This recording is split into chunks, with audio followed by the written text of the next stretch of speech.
Good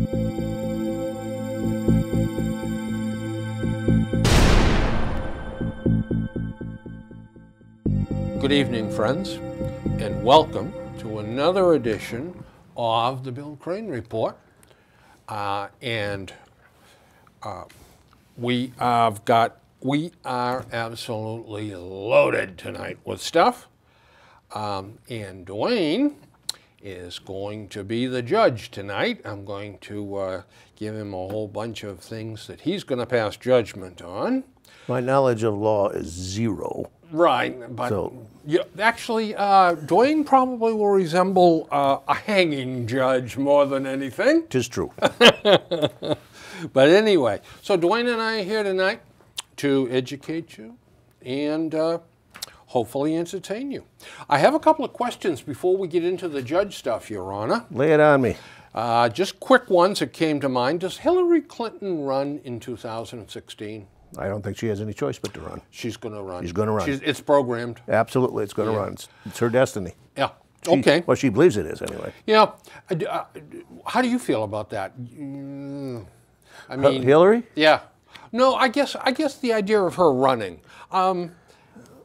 I don't think she's going to be a particularly attractive candidate for the Democratic Party. You mean attractive as political? Yeah. I didn't know where we were going here. They have drifted way to the left. Okay, yeah. And they've gone way beyond her positions. Yep. She's more of a centrist.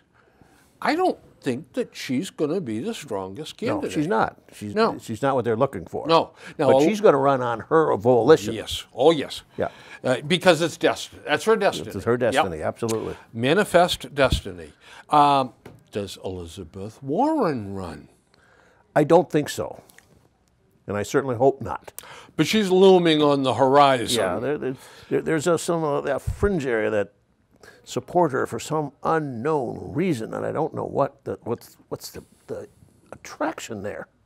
Now, the only thing that, by the way, you know, she's not that much younger than Hillary Clinton. No, they're probably in the same age group. Yeah. Can she afford to wait 6 years to run, Elizabeth Warren? Yeah. She can. I think so. But, you know, if she runs now, there's so much baggage that she's going to be carrying. She's got so much in her background. She's not likable. Oh, my goodness. Well, I mean, we're not opinionated. No. I'm glad you pointed that out. But but by the way, truth in advertising, folks. Let me say, there are a few positions that Elizabeth Warren takes that I favor. First of all, Bureau of Indian Affairs. Well, I was thinking, first of all, the banks have gotten away with murder for years, and that whole financial industry really needs to be reformed. But the problem is you don't reform it with a bloody cleaver. No, you don't. You can't hack it surgically apart. do it, you know? Yeah. And you know, and she's for the middle class. And the middle class is what made America great. Absolutely. The backbone of America. But again, you cannot achieve things for the middle class. What they really and truly want is income redistribution, and we simply can't do that. But that's where Obama has failed this country. Because instead of championing cutting back on regulations for industry, for easier work rules for businesses, lighten up on the banks and allow them to make common sense mortgages and things of that nature, pass the Keystone XL pipeline. Absolutely. He painted himself a few years ago as the jobs president. He hasn't created any jobs. And that's how you help the middle class. You create jobs, you build a vibrant economy, and believe it or not, it all takes care of itself. Certainly does. Yep.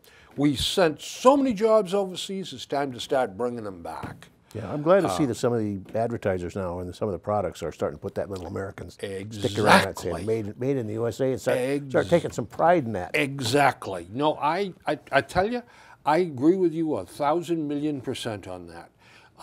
We can be the highest quality producer in the world. All we need to do is set our mind to it. Yeah. Oh, yeah. Now, we don't have to be the cheapest. There are plenty of countries that buy U.S. because of the quality of our goods. Yep. Now, if Hillary and Elizabeth decide not to run, who runs? Joe Biden? I know he'll try to run. Oh, boy. That would be a stretch. I don't know. Yeah. God love the man, but I just can't see him running for president. John Kerry? He's got the ego for it. We've seen this act once before, but he'd probably have James Taylor for his vice president. That's right. And James could sing. That's right. This land is your land, it's yours. You're all time first. Whoa, boy. Well, all right. One other thing that's been kind of bugging me. Just one? Yeah, oh, no, I got a million. Okay. But this one is one that I wrote down. OUI arrests are down as checkpoints, roadblocks, are reduced. Well, I think that goes hand in hand. Yeah, it does. Well, it does. Yeah, absolutely. So my question to you is, checkpoints, roadblocks, are they effective? Are they constitutional? Or is this an illegal stop and seizure? Believe me, I come down on both sides of that one. Yeah, me too. And I can't really speak on constitutionality because I'm not an attorney. And a lot of attorneys can't speak on constitutionalities. But whether it's legal, of course it's been cleared in the courts, so it is legal. Yep. Effective? I'm going to say semi-effective because I don't think a lot of people go out in the idea that somebody's going to get hammered and then drive. It just happens they find themselves in that position. Yeah, but a lot of guys go out every night of the week and get hammered, that's true. too. But I think a certain percentage says, well, I'm not going to, you drive. Yeah. You know, you don't drink, so here, you take my keys, you Yeah. drive. But whether the fact that roadblock is out there, I don't think many people think that they're actually going to run into one. That's right. And of late, I haven't seen one. I haven't seen. Of course, I don't go out. And they put it in the paper. My wife doesn't let me out after dark. Bristol County's going to have one. Norfolk County's going to have one. Yeah. And if they're not lying, the guy says, "Well, I'm going to stay in Norfolk County. I'll stay in Bristol County." Yeah. But and you touched upon it when you and I talked about this earlier. Yeah. Is what right do the police have when they stop you to say, where have you been? Mm-hmm. This is not communist Czechoslovakia. No, that's not. Okay, show me your papers. You're not allowed to be out at night or something like. I mean, this is for a police officer that wants to work with the community. When he says to you, where have you been? Had you done something wrong at that point? That's right. Then I think that line of questioning should be valid. Yes, because he's preparing to either test you or arrest you, okay? And that's fine. But when you're cold sober and you pull up and he says, where have you been? It's none of his bloody business. Yeah, I told you that happened to my secretary one time, and she told us, the state, she said, that's no concern of yours. I don't have to tell you where I've been. And he told her, he said, if her husband was driving, he says, you watch your mouth or I'm going to give your husband a test that he can't possibly pass. Now, that was a threat. Mm-hmm. Yeah. Those are the things, those rogue police officers that do that are the ones that cause problems for the for good everybody guys. else. That's exactly right. Yeah. All right, Judge, put your robes on. Okay, Judge Judy here. Judge Judy. You know what she's called in our house? Snarky. Snarky. Well, Is Snarky on? Boy, she is snarky, too. Oh, man. And she mutilates the principles of law. I'm not an attorney, but you just listen to her. She'll say, that's hearsay. You can't say what somebody said. 10 minutes later, she'll say, and what did he say? And she does the same thing she just gave help to somebody for doing. The law according to Judge Judy. Judy Shineland. Well, now, we have a big story in the paper that the Patriots defensive tackle Vince Wilfork pulled a lady out of a wreck up on Route 1 after a Patriots game. And she had tipped over, flipped her car, and the police arrested her after they pulled her out. Yeah, well. She said that she had 9 beers. She had 3 before the game, 4 at the game, and 2 in the parking lot while they were waiting for the traffic to clear up. She blew a .176. Now, .08. Twice the time, almost twice the Yep. limit. Twice. A little over twice. Over twice, yeah. So what do you do about this? I mean, it seems to me, and I'll be the prosecutor here, Okay. but this is a very dangerous act if you're to be driving in traffic like that with pedestrians every place. Absolutely. You suspend her license? I treat it like a regular DUI. Yep. Or OUI. I don't know Oh, yeah. what Well, this called. well, Somebody both. called OUI, DUI. Yeah. Yeah, absolutely, because she's in an accident. You know, that's a forgiven or Yep. given because they came on the accident. And it wouldn't matter if Norfolk was there or not. If Yeah. when the police showed up, they're going to say, So- you know, No, you're smushed. also, you know, I know they don't like to, a lot of times to pile up a whole bunch of charges at once, but isn't that operating to endanger? I think so. Yeah. One thing you got to be careful here is that Mr. Wilfork was damn lucky that she wasn't hurt. Oh, yeah. Pulling her out of a car like that when there was no immediate danger. There was no, Exactly. wasn't on fire. She wasn't crushed. She wasn't hurt. Yeah. To reach in and pull it out. If she would have had a neck injury or back injury, Oh, yeah. there'd have been some legal repercussions on Yeah. that. And so, you know, the Good Samaritan law covers a little bit of some of it, that yeah. if you're acting with the purest of heart and all of that. But just the same, you got to be careful what you do. Here's a Hanson man who killed a Rockland teenager, and he had twice the legal amount of alcohol in his body on New Year's Day, and him and this other teenager were racing. The boy, the Sullivan boy, crashed into a tree and was killed. It seems to me that by racing, he has got to be charged with some additional, Oh, yeah. I think it's vehicular homicide right off the bat. because he was racing with the other kid and the other kid wasn't. Yeah, yeah. Contributory, Absolutely. something along those lines. But double? Now, I've seen the alcohol testing being done by the police department, and everybody's body chemistry is different. Okay? Oh, yeah, But .08 in a guy your size, my size, It's minimal. yeah, it's Absolutely minimal. it's a It used to be 1-0. yeah, right. Well, it it still was. used to be 1-2. Yeah, 1-2, then Yeah. 1-0 to 08. But I think an 08 and a 90-pound year old, or 90-pound Oh, woman? woman, Or a little guy. Yeah, a little guy. Oh, yeah, that would drive him bonkers. Yeah. Yeah. But .08 is probably 5 beers or 6 beers for you and I, or less than that if we had a meal with it. Yeah. Probably need to get us probably up 8 or 9 beers for it to be really up over .08. But at some point, you become, what I understand is drunk driving and impaired driving. Yes. There's a line between the two, and I'm not sure where that line draws, but Yeah, but impaired driving, I think, also covers drugs. sure it could. And it also covers other things that you got going on inside your car, too. The dingly balls hanging from the mirror and all that kind of stuff. Well, actually, I think, you know what I think it should cover, too? And boy, oh, boy. Well, this probably won't be the most popular thing I've ever said, but... It's going to be hard to compete there. But you know what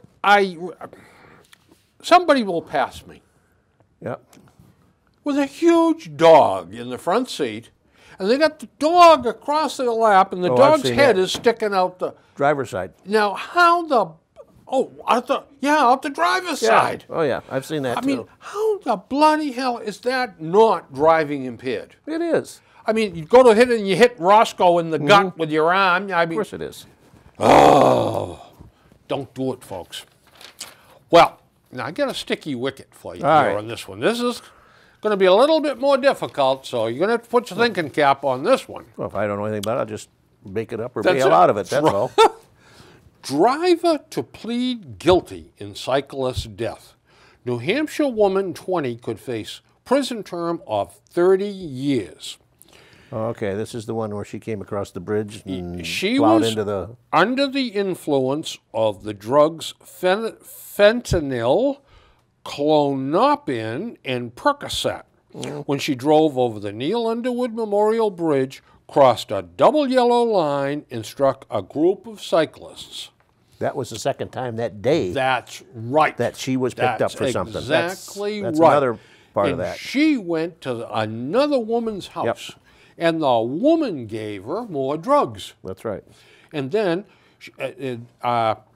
she is facing right now manslaughter, negligent homicide, second-degree assault, negligent homicide, driving under the influence, second-degree assault with serious bodily injuries, among other things.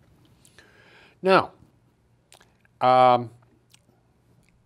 Hess had been stopped, that's her name, Darianne Hess, had been stopped by police in nearly the same spot just a few hours earlier at 12:45 a.m. for speeding and driving without a license. She then called Cindy Shepard, 48, of Hampton, who took Hess to her home and allegedly gave her fentanyl, a painkiller stronger than morphine. Then she allowed Hess to drive, knowing the younger woman did not have a license. Shepard was sentenced in January for 3 to 6 years in prison for dealing drugs. She is waiting trial on charges of supplying Hess with drugs and allowing her to drive. The maximum sentence for manslaughter in New Hampshire is 30 years. What do you give this woman? She's pleading guilty. This is the supplier. No, the supplier's gotten 3 to 6. Oh, she got 3 to 6. Okay. Yeah. Oh, so what do you... I don't think 30 is unreasonable. Okay. Easy 30. Okay. If we are to believe the folks talking about drug abuse, she's sick. She's an addict. She is a victim. We're all victims of something. How can we convict her? We're all victims of something of that. Yeah, but this is where that whole argument fails about these people are victims. They take this stuff of their own volition. We're hooked on it. We can't help it. We have to take it. Nobody's holding you down and stuffing it down your throat. Well, and not only that, but nobody started you on it. You started on it by yourself. Oh, some friends of mine said, go ahead and take it. You like it. And I mean, if somebody said, well, stick your head in that buzzsaw. Yeah, you'll like it. You know, would you do it? I mean, I'm for you. 30 years. 30 years. That's it. Throw away the key. That's it. Well,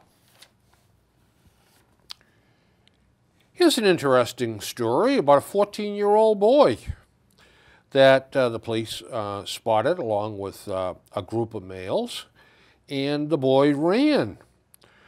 He's known to the police for a shooting incident in Roxbury on December 27th, but they all fled. But they've been looking for this lad.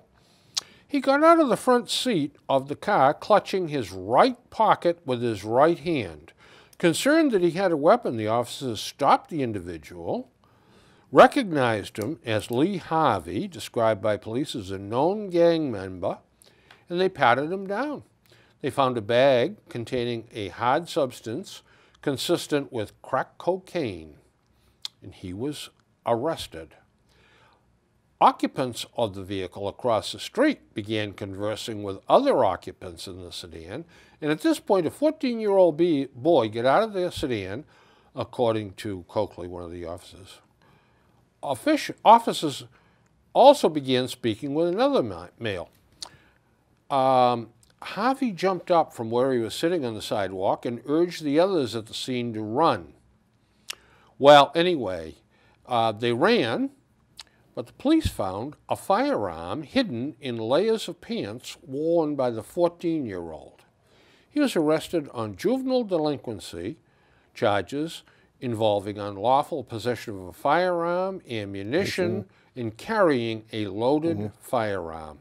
14 years old. That's right. That's scary. What the devil do you do with him? You know what they should do with him? Oh, I know what they should do. Yeah, they should take his mother and father and put him away. Yeah. Because they're obviously not doing much of a job of raising this lad. Mom at that point didn't even know where the hell he was. No, and the father, she doesn't even know who the father is. Fathers hadn't been around in years. Yeah. So, but what do you do with a 14-year-old that is in over his head like this already? If you put him in prison, it's just going to harden him. But yet, how do you put him in with other kids that are troubled, that are runaways, or that got mental problems? We don't have a facility, or maybe we do. I don't know.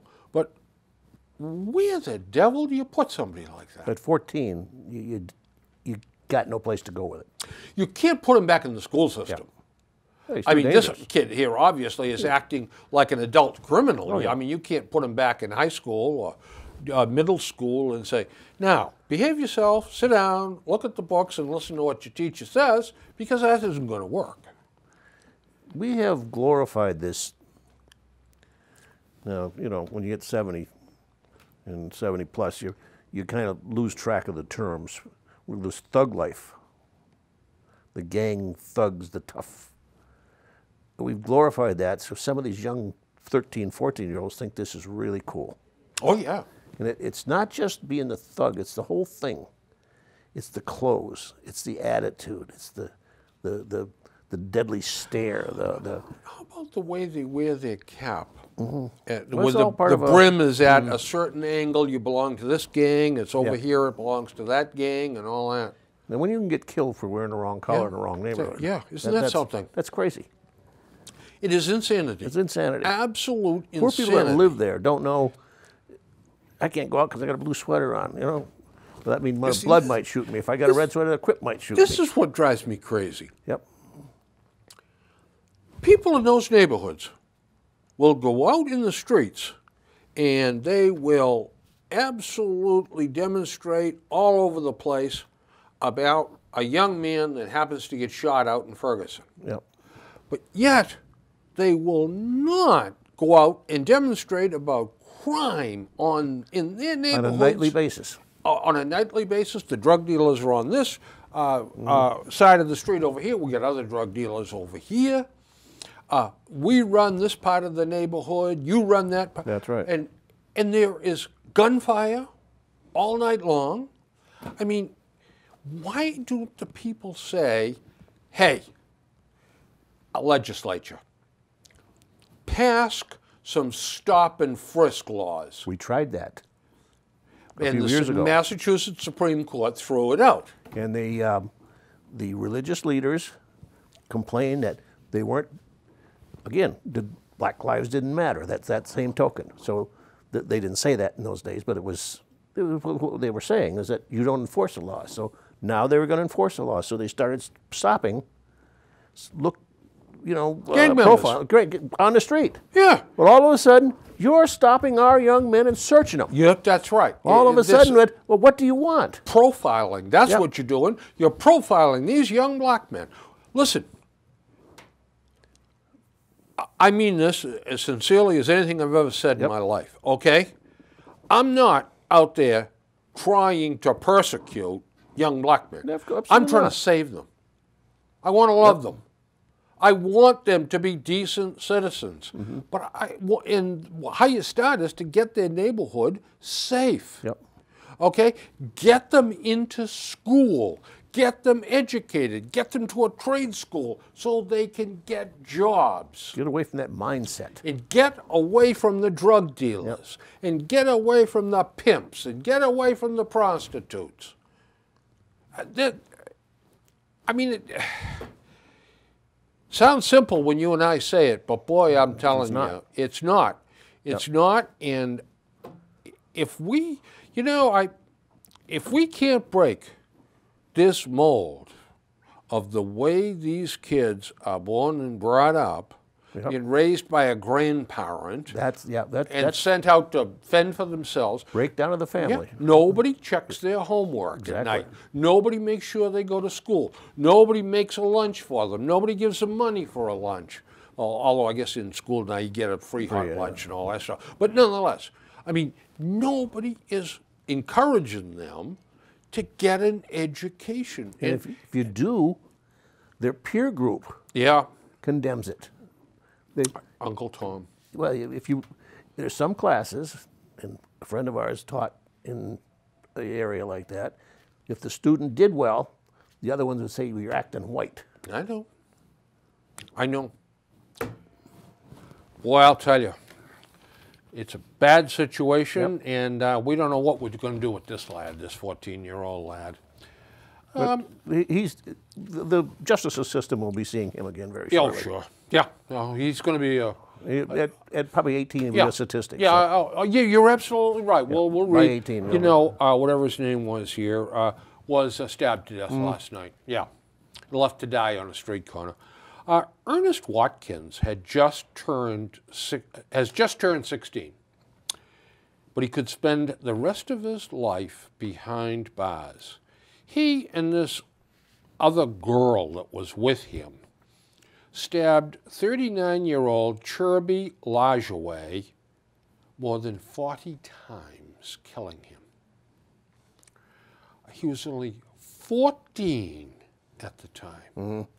And he was with this woman that, her age is in here someplace, but she's like 6 or 8 years. Oh, she's now 22, he's 16. So he was 14, she was 20. I'm not familiar. Where did this happen? This happened in Boston. Okay. Dorchester. All right.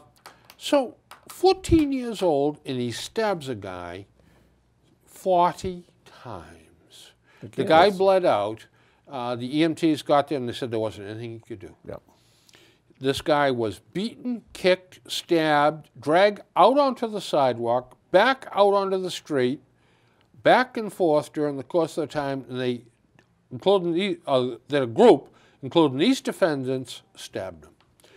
Lajaway was stabbed with so much force that a knife broke off in his head, and the medical examiner had to remove the tip. It's not even human. 16 years old. Yep. Where is that mindset? How did that mindset get that way? Yeah. Now, this is probably all over some sort of a drug deal or something, a pair of sneakers or God only knows what. And it's peer pressure again on this kind of stuff. Yeah. Yeah. And what is a 20-year-old woman doing with a 14-year-old boy? That's right. Boy, oh boy. This lad's going to have, he's going to be sentenced as an adult. Yep. And he is going to do life, but with the new regulations, there's something. Yeah, they're talking about he's eligible for parole after 20 or after 30. 30 or something. Yeah, something like that. But quite a future for a 14-year-old lad, well, a 16-year-old lad. Unbelievable. There's no sense of consequence. No, as part none of it whatsoever. They don't think past their nose that anything's going to happen to them. And do you know why, Duane? Because nothing's ever happened to them. They play these stupid computer games and these violent games. You shoot and 3 people die. Well, in the next game, when you push reset, the 3 are back up again. They get up. Yep. And there's no understanding that death is final. Yep. They that and the fact that we've become desensitized to violence. Oh, absolutely. We really have. I don't know if you ever watched it. And I can't stand that MSNBC. No. But they do have a few programs that are really worth watching. That lockup series. Oh, yeah. And they go into the prisons. And once in a while, they'll do the juveniles. Some states, you can't do it here, I don't think. But in some states, I know, where were they the other night? Indiana. Okay. In a juvenile facility. You want to see some hard-nosed, tough kids that are in there with that attitude. They get in there with their peers. Yep. And they were worse than the adults. Yeah. Yeah. The only thing that was working with them, they had a boot. You know, did you see program. that program on TV that was on? I think it was Channel 4. What's that? That's NBC, right? It is, yeah. Or is it CBS? Or I don't know what the hell it is. CBS now. Yeah, CBS now. They had that boot camp for these juvenile offenders. That's what. And they followed it like 4 or 5 or 6 times during, let's say, a 4 or 6 month period. They had to go through boot camp and extra training and all that. These kids really did quite a turnabout. Yeah. There's that embassy, and I've seen several of these. That MSNBC program said that the recidivism rate was about 80% on some of these kids, but the ones that were through the boot camps, it was about 20%. Yeah, yeah. And it really gave them a sense of purpose. You know, and this is an old story, but it was on 60 Minutes some time ago, about this teacher in Chicago. And she started a school. And she got some financing, and they got about 20 or 25 kids, troubled kids. And she believed in tough love. She got them in there and she challenged them. She said, you're not going to, you guys are 7th and 8th graders, 9th graders. You're not going to get 4th grade books to read. You're going to get high school books to read, and you're going to read them. Guess what? When she got through with those kids, every one of those kids passed his college SATs. Because she just said, you're not going to fail. You know, somehow or other, boy, if we could ever bottle her enthusiasm and sprinkle it all over our school systems. Too few and far between. Yeah. Plus, if somebody does that, then there's always somebody that's going to try to stop them. There's always going to be something, this is not right, you can't do this. Oh, my union is says we can't do this. Here's an interesting case. A 4-time convicted drunken driver said to be bent on destruction went on a demolition derby, smashing parked cars, a police cruiser, and playing chicken with the cops before plunging a pickup truck into the frigid Malden River. Oh, and then tried to swim away from him when they tried to get him out. So he's facing his 5th OUI, and he tried to run away from him, swim away from him. And the cops had to go in the damn river and get him. They were happy about that. Yeah, I'm sure they were thrilled about it. This guy hasn't had a driver's license since, I don't know. It just goes to show you. What the? Take the driver's license away, big deal. Yeah, there's nothing. Nobody cares. That's nothing at all. Now, this guy is going to do 30 days in the House of Correction or something. And I'm going to tell you something. On day 31, when he's let out, guess what he's going to be doing? Oh, absolutely. He's going to get a bottle out of the liquor store and he's going to go for a drive. He'll be driving. He'll be driving. It'll be a matter of days before he's back behind the wheel. And you know, no insurance. Who pays for all this stuff? We do. Our rates go up, you know? We just don't have the stomach to punish in this state around here. We don't. You're absolutely right. We don't have the stomach for it. We don't hold people responsible for their actions. Now, damn it all, I know that when you're held responsible for your actions and you face a damn good kick in the old wazoo when you go home from Dad, you manage to figure out a way that, you know, I need to stay within the boundaries. Oh, I knew in grade school years and years ago if I got in trouble and that nun called home and my mother or father found out about it, I really got in trouble when I got home then. That's right. That's right. So what do we do with this guy, Duane? Lock him up. How long going to lock him up? 10, 15, easy to get. Long enough to get his attention. Yeah. I was going to say 6 to 8, and then bring him in for testing when he gets out. But you know what? That'll only last so long, and then he'll skip that stuff, and he'll be back. Nobody will care. It'll just go on again. No, but he deserves a damn good stretch in the House of Correction. And I don't think it should have went to it was his fifth. Yeah. It shouldn't have went that. No. One, anybody could probably go out to New Year's Eve and have a couple too many and get caught. 2, now you're getting kind of iffy. You get to the 3, that's too bad. That's it. You're done. After that, it's stupid. That's just plain stupidity. Here's a nice fellow, Jesse Morrow. He's sort of an interesting guy. The Westport police officers responded to a report of an unruly patron at Joe's Cafe, who they were told became obnoxious after showing up as the restaurant was closing, brandishing a knife. Well, the bottom line is an altercation ensued where the male party stabbed another male, causing a 6 to 8 inch laceration across his face and neck area. Bail is set on this young man at $5,000, and he's going to be arraigned on a charge of assault with intent to kill stemming from the alleged attack. You know, when you whip out a big blade like that and you run it across somebody's face, you're not trying to get his address to send him a Christmas card, I'll tell you that. Or saying, hey, you missed something shaving here, I'll clean it up for you. But you know the worst part about this is they'll plea bargain this thing down. Absolutely. It'll be assault and battery with a dangerous weapon, and he'll end up with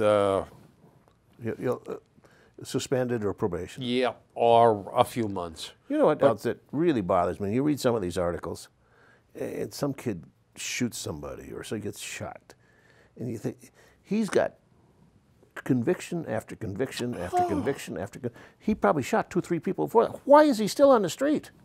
You know, I've got some of the, and they're probably in one of my other files at home, but I got some of them where the guy has a 14-page record. Yeah. And he's out. He's still on the street doing it. I know you and I don't quite agree on this. I think we got to get rid of, stop appointing judges. You know, we're going to come to that here. Good. This one here, a fellow by the name of Paul Dennehy claims he consumed only 2 beers before he struck 2 people, killing 1. He's a licensed real estate agent who sells multi-million-dollar estates on Nantucket. And he said he only had 2 beers. Bill, watch Cops. Yeah. I watch these all the time. What they always say, how much you had to drink tonight? 2 beers. Every one of them has 2 beers. They must be big beers. This is kind of interesting. 2 beers, and he blew a .138. Well, it's easy enough to do. 2 beers, yeah. The they beers must were have been about about this that big. big. Yeah. Now, he's sells multi-million-dollar estates down on Nantucket.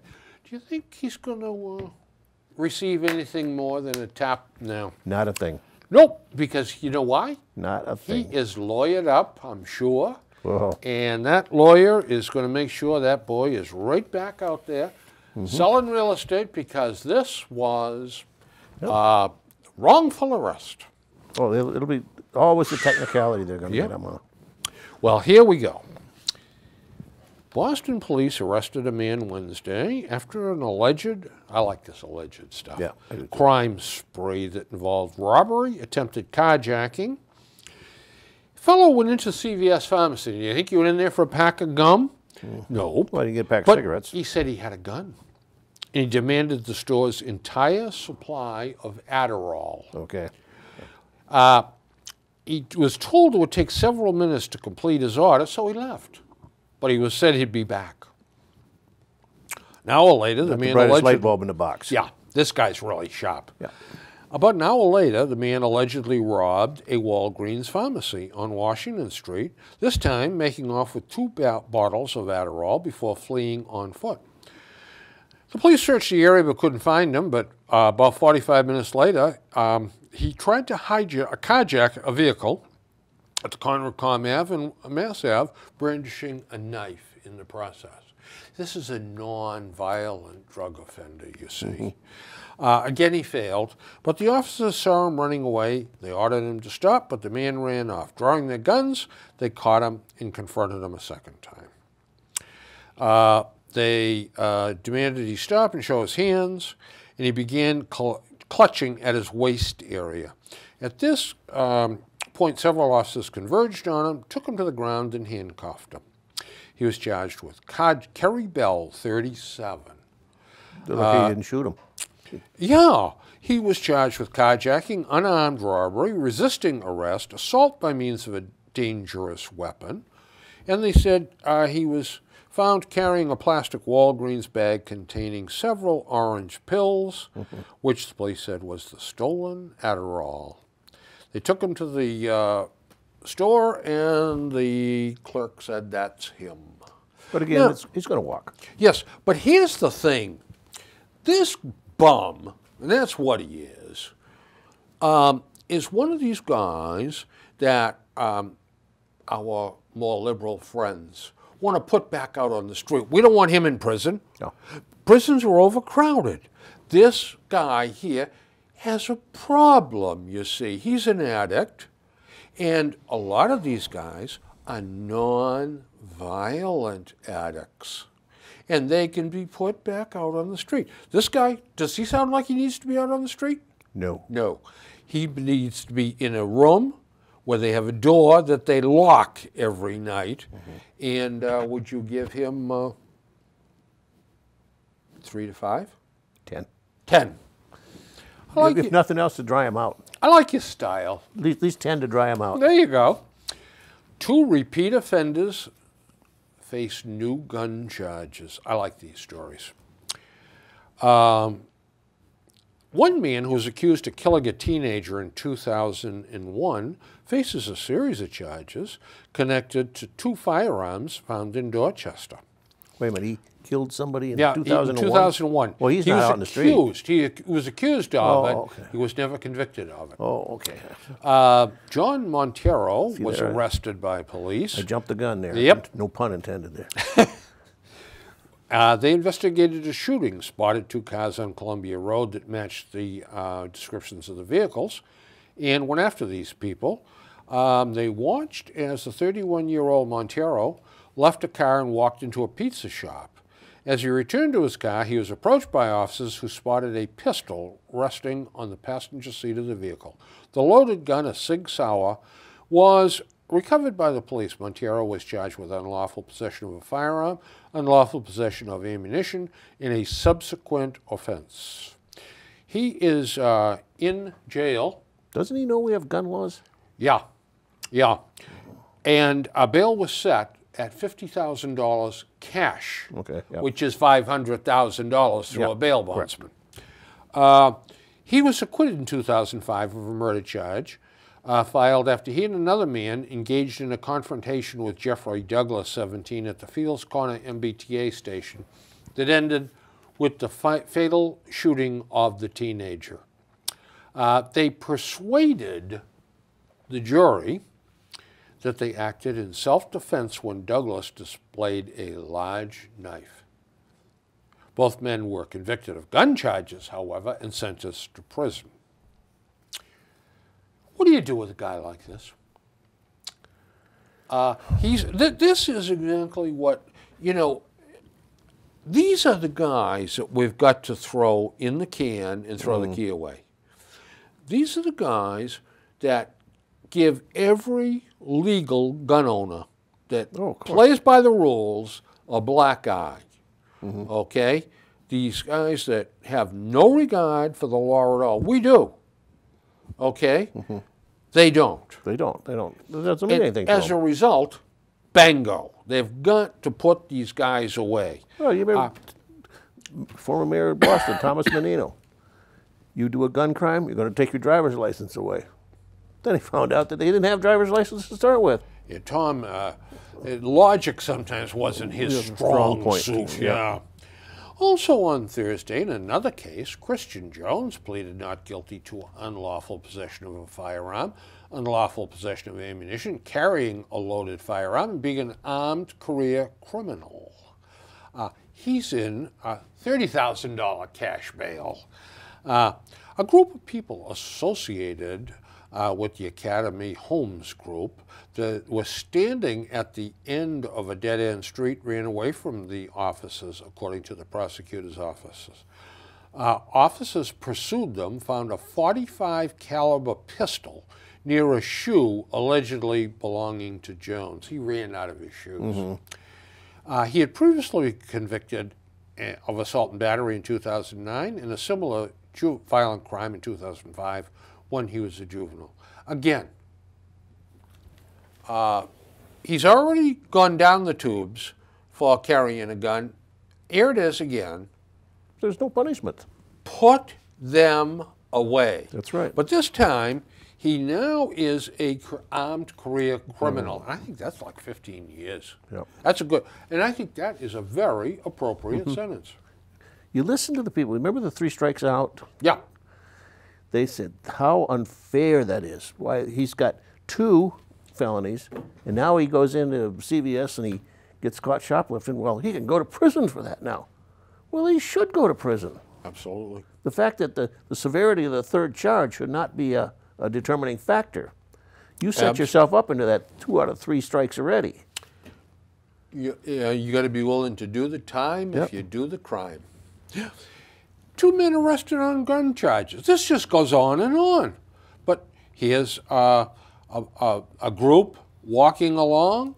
2 of the men stopped. The 3rd man kept on walking away, clutching at his waistband suspiciously. When police tried to stop him, 18-year-old Kayvon Blake of Roxbury fled, discarding a firearm during the chase. They eventually caught him. Charges of an unarmed possession, unlawful possession of a firearm, unlawful possession of ammunition, carried a loaded firearm. Same story. How big a pile do you think they would have if by some miracle on a Friday night in the summertime they could take every firearm off the streets of South Boston, East Boston, Roxbury, Dorchester, all the illegal stuff? They could have one. They'd have a room like this. They could have full. they could have a yard sale. There'd be guys coming from all over the country That's to right. buy the guns. Less than 3 hours later, they saw a man quicken his pace at the sight of their police cruiser. Well, 26-year-old Jerome Smith, they pulled beside him, and he was clutching what appeared to be a large, heavy object in his jacket pocket. They stepped out of the car to frisk Smith, and he started running away, losing both his shoes in the process. They caught him and arrested him and found a gun they believe he discarded along the route of the chase. Now, there's a real shocker. Yeah. Police also found marijuana packaged for sale on Smith. He's dealing. He was charged with unlawful possession of a firearm, unlawful possession of ammunition, carrying a loaded firearm, and possession with intent to distribute a Class D drug. But the marijuana, the pro-marijuana people say, you know, marijuana doesn't make you do crazy things. It sort of calms you down. And, gee, it's like having a couple of beers, but you don't have a hangover. Oh, this young man here didn't do him a whole hell of a lot of good. No, but he was dealing. That's another Yeah. Well, all right. Now, I've got a either-or situation here for you, and you're going to have to straighten out what the devil this is all about. Mohammed Al-Faqih, Good luck. 30, plowed through a red light and killed a Boston couple that were crossing the street. Oh, I remember that story. Jack Lanzalotti, that worked for one of the TV stations. I've worked for the Red Sox. Yeah. Yep, and his right. girlfriend, 27-year-old Jessica Campbell, goes on Beacon Street.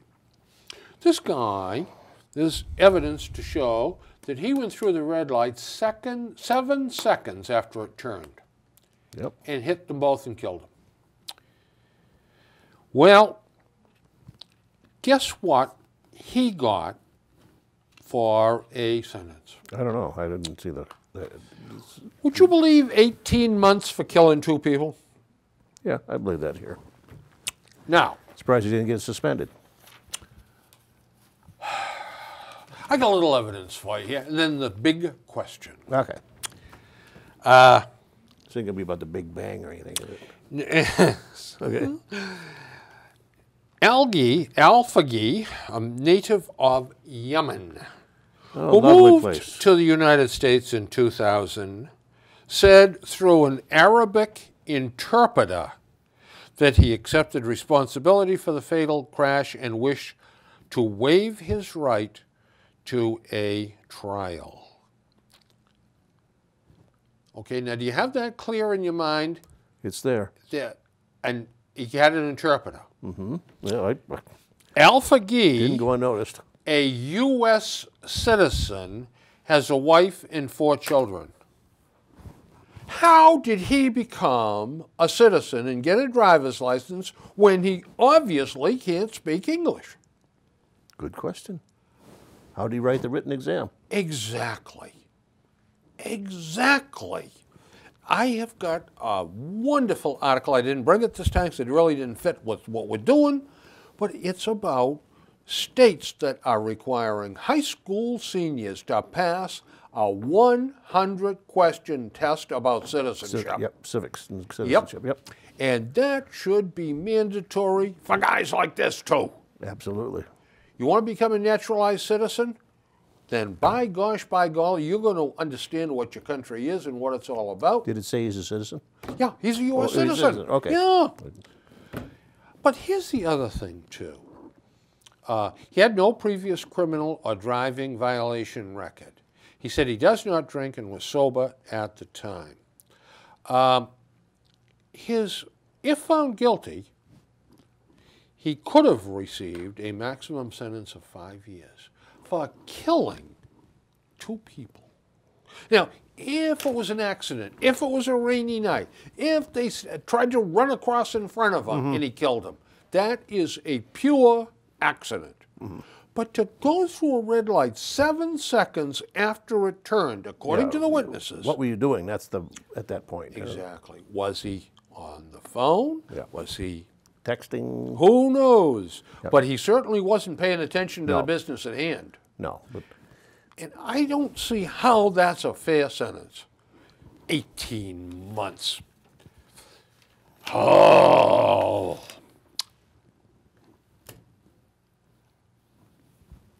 There's an interesting one. Once fugitive killer guilty of 3 slayings. Now, this young man got involved in a gunfight, killed 3 people, and then took off, and they found him, where the devil they find him? Down in the Dominican Republic, I believe. Oh, he just came back. Yeah, and they just brought him back. Just brought him back, yeah. All right. He killed 3 people. I don't know what this is all about because it really doesn't say, but I'll be willing to bet you drugs entered into this. More than likely. Now, 3 young people he killed. Why is this not a hate crime? Are these 3 people any less dead than a victim of ethnic violence or sexual orientation violence? Are they any less dead than those people are? I mean, how this whole hate crime thing drives me nuts, because how can you possibly not, if you're driven to murdering someone, there's got to be hatred. Your heart has got to be as black as a coal mine. Yep. But they're using it as a motivation, and it's race is what hate crimes come down to. It's basically race. Once in a while, it's religion. But, and it started out good. It started out with a good intent, I think, but it just got to be a crutch that somebody could use to go after somebody else.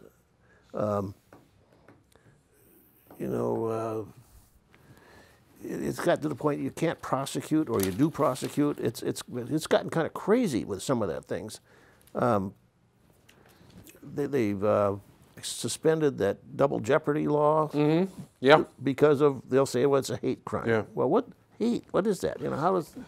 Now, if in fact we want to find a real hate crime, a Boston man has been sentenced to 8 years in prison for forcing a 15-year-old girl into prostitution. Mark Pinnock, 23, was also sentenced this week in federal court to 5 years of probation after pleading guilty in August to a charge of recruiting and transporting a minor to engage in prostitution. Well, everybody hates him. Well, you know, here's the thing.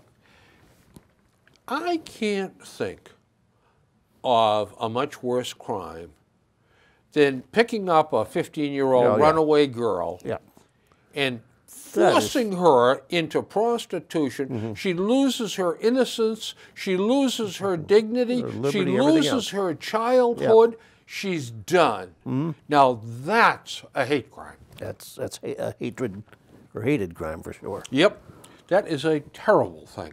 Now, I think there's more to this story, but a 2-year-old girl was nearly abducted up in Bath, Maine by a guy by the name of James Calavaro, age 58. Police said a receptionist saw Calavaro grab the girl and intervened. The girl was with her grandmother. I wonder if there's some custody stuff involved there. Sometimes but if there is. that was just a pervert grabbing a girl, there's another hate crime. Yeah. And as far as I'm concerned, take the old gun, hold it right up to his head, and bonk him. Okay. Well, folks, we're down to the 2-minute warning. The show has just flown by, so it's time to say goodnight. But before I do, I want to share another email that arrived this week for me. My dear Bill, I would like to invite you to appear with me on the halftime show of the Super Bowl. If you would do this for me, this favor, then my life would be fulfilled. Signed, Katy Perry. I wrote back to her, I said, Katy, I'd love to, honey, but I have belonged to another, and I belonged to her for 44 years, and there's nothing more violent than a Lithuanian woman when aroused. Yeah, Katie's heartbroken. That's it. So, Katy, my sweet, it ain't going to happen. And I want to say a very special good night, too, to a very special friend, a Democrat who drove past my house earlier this week, blew the horn, and flashed the "You're number one" signal. I've got some of them. Obviously, he really likes the show, except that he used his middle finger. Now, well, you know why? Those Democrats are like that. It's longer so you can see it's number one. Yeah, that must be it. Those Democrats are always getting confused about which finger means what. Kind of hopeless that way, but you got to love them anyway. But we know it means number one. That's it. Yep. Well, Duane, Bill, I think we've had another show. Yep. How about you winding it up with a nice goodnight message for everyone? Good night, everybody. Stay warm, stay safe. And stay tuned because we're going to be bringing you more stuff. Subjects are going to change as we go on. Yep. And I think we may have another 20 seconds. Duane and I are talking about doing a show where there's no complaining. That's We're right. just going to talk about wall-to-wall good stuff. Yep. Weird, strange, unusual. Absolutely. That's us. We're weird and strange and unusual. So. And, whoops, threw my pen. And also we're going to talk about, and we've talked about this before, but we're going to do it now. We're in the planning stages, we're already working on it, World War II. Yep. And we are going to go through it from beginning to end so that we all understand it, because I don't think the schools are doing a particularly good job teaching about it. They don't. So, with that all said and done, Adios. good night.